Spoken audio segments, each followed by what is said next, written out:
Hello. In 1860, Abraham Lincoln was elected president, leading to the secession of the Confederate States. Prior to this, the North and the South were divided over many issues such as slavery and states' rights. The South wanted slaves to work on their large plantations, but Northerners sought to forbid the expansion of slavery into these new territories. The Southern states believed this was a violation of their rights on their property. The first shots were fired off the coast of South Carolina at Fort Sumter, a federal arsenal. This led to the recruitment of soldiers and the beginning of the war. We will be discussing the film Shenandoah, a poem, If We Knew, the song Battle Hymn of the Republic, a letter to Sarah Bowell, and a map of the divisions of the United States.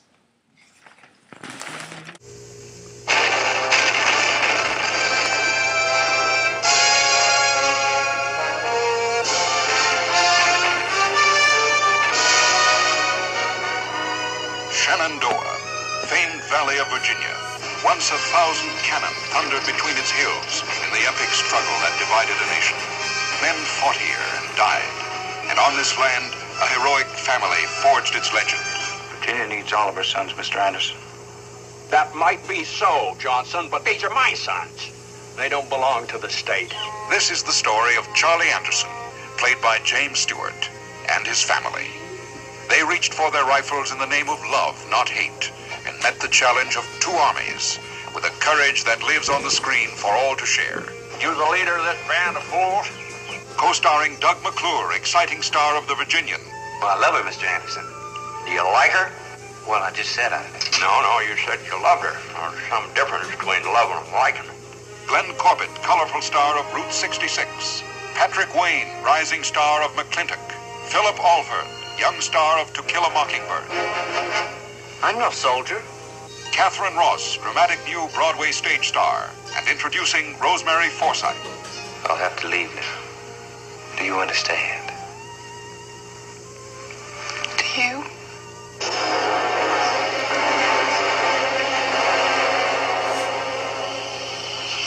Get this stuff out of the track. Drop the rifles right now. First, I'm going to empty your train, and then I'm going to burn it. Burn the train! Never shot at a man before. They ain't gonna know that.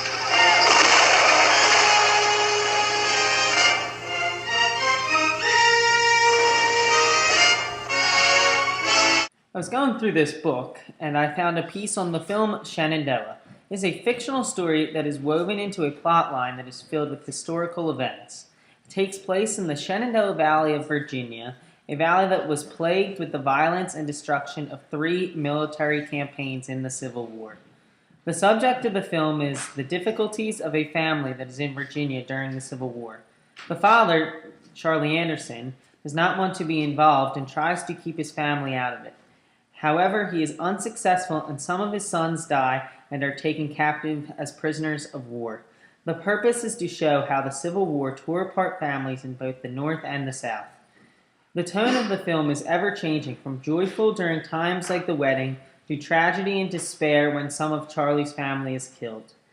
It does end on a joyous tone when his son, who was taken captive as a prisoner of war, returns home. The conflict of the film is the violence of the Civil War, and it is not resolved until peace is reached. The characters are also very symbolic. James Stewart plays Charlie Anderson, who is the family patriarch. He tries to prevent his sons from entering the war and represents the father during the Civil War who did not want to see their sons leave.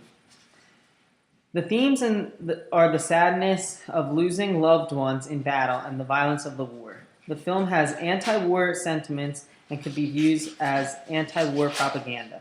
The soundtracks are adventurous and keep the audience intrigued, while the diction and dialogue move the plot along. Sometimes in war, people always figure that everybody's on one side or the other. That's not necessarily the case. If you took a look at the American Revolution, about 1/3 of the people for independence, about 1/3 wanted to stay with England. And about 1/3 said, I don't care what you do, as you don't blow me up. I'll go with whoever wins. You don't like to think of it that way, that so few people were actually patriotic, but that's the way it was. In the Civil War, to a certain degree, sometimes things like that also happened. For example, the state of West Virginia did not exist at the beginning of the Civil War. If you took a look at the map of West Virginia with Virginia, one of the reasons why Virginia was so important was look at the size of it. But the western part of Virginia was basically small farmers and coal people. They didn't own slaves. Therefore, they couldn't figure out why they should be out there fighting for slavery. So ultimately, to get another free state in, they granted West Virginia its independence. The problem that comes up in a movie like Shenandoah is, what happens when on the border, you don't want to go with either side? In the Civil War, because of the way that the war was fought, it was much more difficult to not be on one side or the other, or not be influenced by it. Because since the war raged so much more over so much more of the land, if you were in a border state like Missouri or Kansas, it was horrendous. But even if you were in a place like Virginia, where the battles kept going back and forth, it was very tough to remain neutral. So that's what happens. But Shenandoah is about a man who tries to remain neutral, who says his family doesn't own slaves and therefore doesn't want to be involved in the slavery thing, but isn't crazy about shooting at their neighbors and doesn't want to lose their horses and everything else. And if you took a look, about 10 years before Shenandoah, there's another movie with Gary Cooper in it. Its name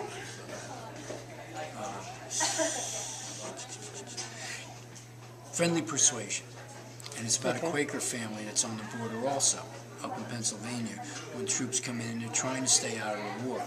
But no matter how hard they try, they can't. And they pick different sides, or a side to go in on while another side remains neutral. Shenandoah, ultimately, the war claims some members of his family. He tries everything he can to avoid it. It won't work. And he claims even female members of the family. And at the end of the story, what they try to show is that one way through culture, with religion, the war, and everything else together, hopefully the country's going to start on over again. But you're never going to get over some of the scars that went beforehand, because that man loses his son, or his sons. He loses his daughter-in-law. And the war exacts a toll on you all, even when you try to stay out of it. So do you think avoiding the war is inevitable when you're stuck in the middle? No, avoiding it isn't inevitable. What trying to do is trying to stay out of it. When you live in a certain spot where the war goes back and forth, it's almost inevitable that the war is not going to affect you. People are going to ask if you're placed, like in both Friendly Persuasion and Shenandoah, part of the problem is both farmers are very successful. Therefore, they have a lot of food and goods and things like this. Well, in war, in particular, say like the South was always short of food for their army. Well, what were they going to look for? They were going to look for places that had food. Well, here you go out there and you say, I'm neutral, I'm raising this family and everything else, and then people come and just steal the stuff from you because they need the food. It's tough to remain neutral no matter what, because people, the world will intrude on you no matter how hard you try to avoid it in many cases. And that's what both Shenandoah and Friendly Persuasion are about. Friendly Persuasion is Quakers. Jimmy Stewart is actually, one of the interesting things about Shenandoah is Jimmy Stewart was famous, he was the Tom Hanks of his day. Or I should say Tom Hanks is the Jimmy Stewart of his day. Very nice, friendly, all-American, nice guy. But in Shenandoah, he plays a pretty tough character. And yet even that tough character cannot save his family from being involved in the worst parts of the Civil War.